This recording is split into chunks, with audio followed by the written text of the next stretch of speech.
ओम शांति। पिछले 9 दिनों से हम डिविनिटी का आह्वान कर रहे हैं, शक्ति का आह्वान कर रहे हैं और दिव्यता को और शक्ति को इमर्ज करने के लिए हमने सात्विक जीवन, पवित्रता, अवेकनिंग, एक नए सोचने का तरीका, एक नया जीवन जीने का तरीका, जागरण, ये सब कुछ हम करते हैं।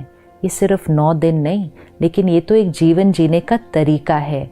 अगर आत्मा अपने अंदर की डिविनिटी और आत्मा अपने अंदर की पावर्स को इमर्ज करना चाहे तो फिर प्योरिटी 9 दिन क्यों, और सात्विक आहार 9 दिन क्यों, और कमज़ोरियों से जागरण सिर्फ 9 दिन क्यों। ये 9 दिन एक रिमाइंडर होते हैं। फेस्टिवल्स जो आते हैं वो हमें जगाने के लिए आते हैं।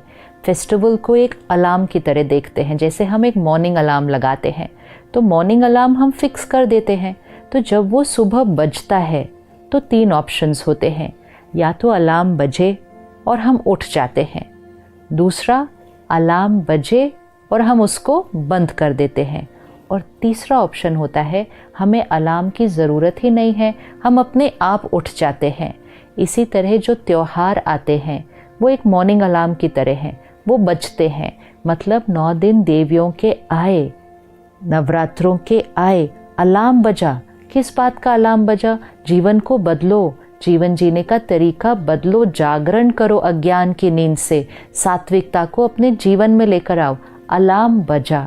ये अलार्म बजने के बाद अब हम क्या अलार्म बंद करके उसकी ट्यून को सुनकर वापस सो जाएंगे, या अब हम जाग जाएंगे? और फिर हर साल हमें अलार्म बजाने की ज़रूरत नहीं पड़ेगी, क्योंकि एक बार जाग गए तो हमें अलार्म की ज़रूरत नहीं पड़ेगी, हम जगे रहेंगे। और जब हम वो करेंगे, जब जीवन में ये प्योरिटी और सात्विकता 9 दिन नहीं लेकिन एक जीवन जीने का तरीका बन जाएगी, तो फिर रावण मर जाएगा। और इसीलिए 9 दिन के बाद 10वें दिन दशहरा आता है। दशहरा आना मतलब रावण का खत्म होना। आज पूरे देश के कोने कोने में रावण के पुतले को जलाया जाएगा। रावण का पुतला एक बार जला दिया तो हर साल जलाने की क्या ज़रूरत है? और सिर्फ हर साल जलाते नहीं हैं, लेकिन हर साल उस पुतले को पिछले साल से थोड़ा सा और बड़ा बनाते हैं। ये किसका प्रतीक है? हमारे अंदर की जो कमज़ोरियाँ हैं, नेगेटिविटीज़, वीकनेसेस, वाइसेस, विकार, ये ईयर बाय ईयर बढ़ते जा रहे हैं। और क्योंकि ये हमारे अंदर बढ़ते जा रहे हैं, ये सृष्टि पर, दुनिया में बढ़ते जा रहे हैं। और क्योंकि दुनिया में नेगेटिविटी बढ़ती जा रही है, तो हर साल वो रावण का पुतला पिछले साल से और बड़ा बनाया जाता है। तो इसको दशहरा कहते हैं। रावण हत्या नहीं कहते, रावण वध नहीं कहते। दशहरा मतलब 10 सर को काटना, उतना ही उसका मीनिंग है। तो वो आत्मा के जो 10 विकार हैं उसको काटना है। 10 vices in every soul। Percentage अलग अलग हो सकती है, लेकिन कुछ ना कुछ मात्रा में ये विकार हमारे अंदर हैं। तो काम, क्रोध, लोभ, मोह, अहंकार, ईर्ष्या, द्वेष, छल, हठ, आलस्य, 10 विकार, 10 vices।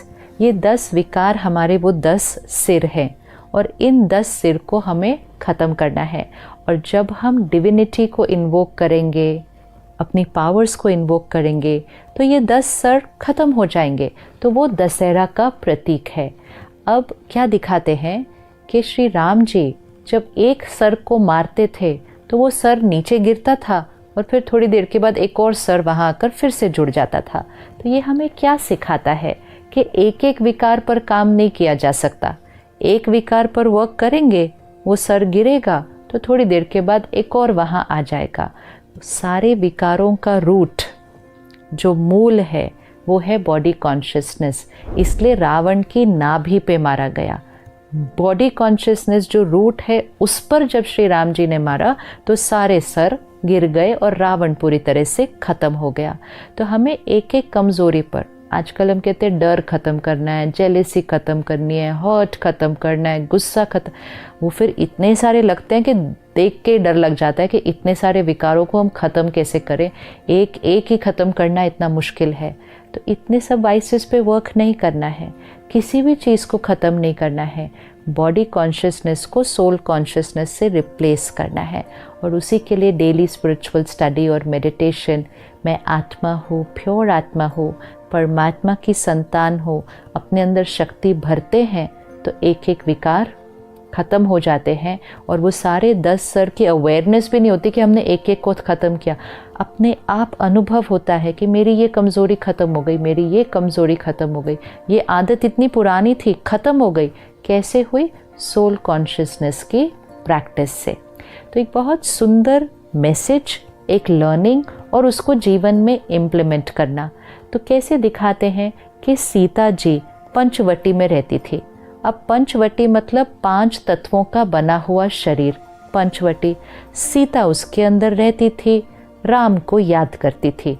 मतलब मैं आत्मा सीता हूँ, इस 5 तत्वों के शरीर में रहती हूँ और परमात्मा को याद करती हूँ। तो मैं सीता उस राम की सीता हूँ, परमात्मा की मैं आत्मा सीता हूँ। जीवन जीने का लक्ष्य बहुत क्लियर था, मतलब purpose of life very very clear. तो लक्ष्य मन में हमेशा था, मतलब लक्ष्मण सीता के साथ था, और मर्यादाओं की जीवन हम जीते थे, तो वो लक्ष्मण रेखा चारों तरफ बनी हुई थी। तो सीता पंचवटी में रहती, लक्ष्मण साथ था, पर्पस ऑफ लाइफ, और मर्यादाओं की लकीर कि पर्पस ऑफ लाइफ जो होगा उस अनुसार हमारी मर्यादाओं की लकीर थी, मतलब लक्ष्मण रेखा बनी हुई थी।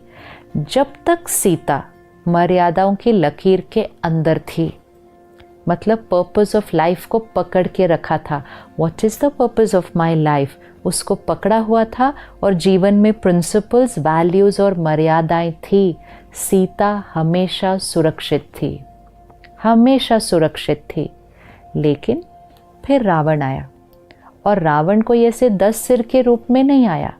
वाइसेस ऐसे नहीं एंटर करते हैं।